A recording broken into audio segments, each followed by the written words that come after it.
Joining us now, congressional reporter for Punchbowl News, Max Cohen. Max, all of our friends on Capitol Hill are awake. It's a nice moment for me, who typically keeps these hours. But talk a little bit about the role that President Trump had within the House Republican Conference. Did he actually sway anyone? Right after the meeting, it looked like there might have been some discrepancy of whether he had any sort of role. But I think couple hours after, it looks like, yes, he has had some role. I mean, President Trump is the only person that can unite House Republicans. He is the leader of the party, indisputably. He's the reason Speaker Johnson has his job.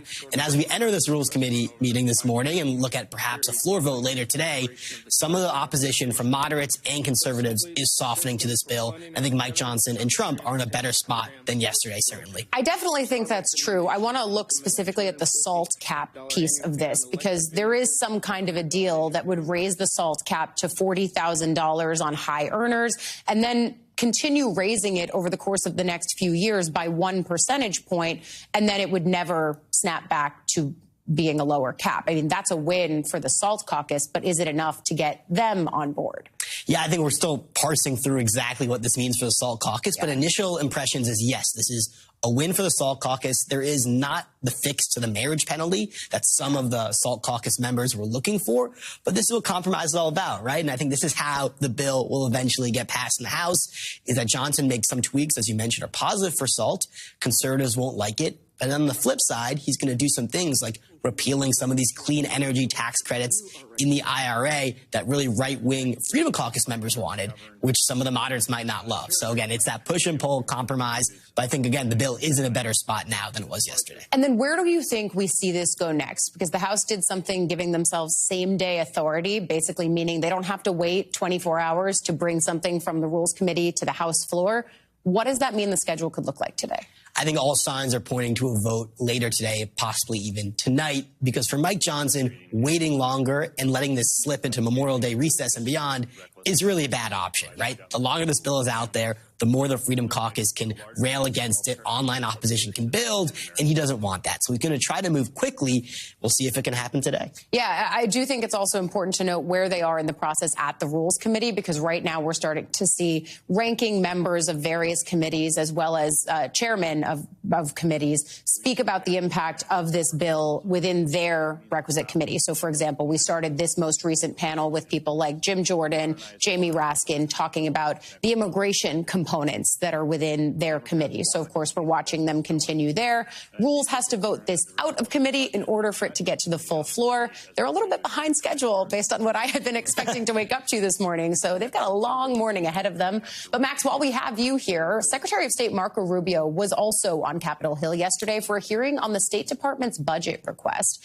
Some of his former colleagues used that setting to criticize the Trump administration's foreign policy and Rubio's role in it. One of them, Democratic Senator Chris Van Hollen of Maryland, accused the secretary of abandoning his principles. It led to this exchange. Like the McCarthy-era witch hunts of the 1950s, your campaign of fear and repression is eating away at foundational values of our democracy. Back then, it took one voice, Attorney Joseph Welch, to cut through the hysteria with the simple question that marked the beginning of the end of that shameful era. He asked Senator McCarthy, "Have you no sense of decency?" And I would ask you the same, Secretary Rubio. You have shown through your words and your actions what the answer is. And I have to tell you directly and personally that I regret voting for you for Secretary of State. Well, first of all, your regret for voting for me confirms I'm doing a good job. In the case of El Salvador, absolutely. Absolutely. We deported gang members, including the one you had a margarita with. And that guy is a human trafficker, and that guy is a gangbanger, and the evidence is going to be clear. In the days to come, you're going to see who you went to deport. I'm sorry, Mr. Chairman. Secretary Rubio has the floor. Mr. Chairman, he can't make unsubstantiated comments like that. Secretary Rubio has the floor. Secretary Rubio should take that testimony to the federal court of the United States, because he hasn't done it under oath. They were not having margaritas, but what Secretary Rubio was referring to is the trip that Chris Van Hollen took to see Kilmar Abrego Garcia at the CCOT prison, or trying to see him there. They met at another location. But what did it tell you that Rubio was there before his colleagues, some of whom crossed party lines to vote for him, and that was the tone and tenor of it? It's remarkable. I cover the Senate. That's the Senate Foreign Relations Committee. Things rarely get that heated in what is normally a bipartisan affair. So that shows how angry many Democratic senators are that they voted for this man, Marco Rubio. Let's remember, 99-0, not a single senator opposed Marco Rubio's nomination for Secretary of State because he was seen as such a bipartisan member on this narrow issue of international affairs, right? They might have disagreed on domestic policy, but people thought Rubio would do things like protect USAID and not fully go along with the Trump MAGA foreign policy. Of course, that hasn't happened, and senators like Van Hollen are very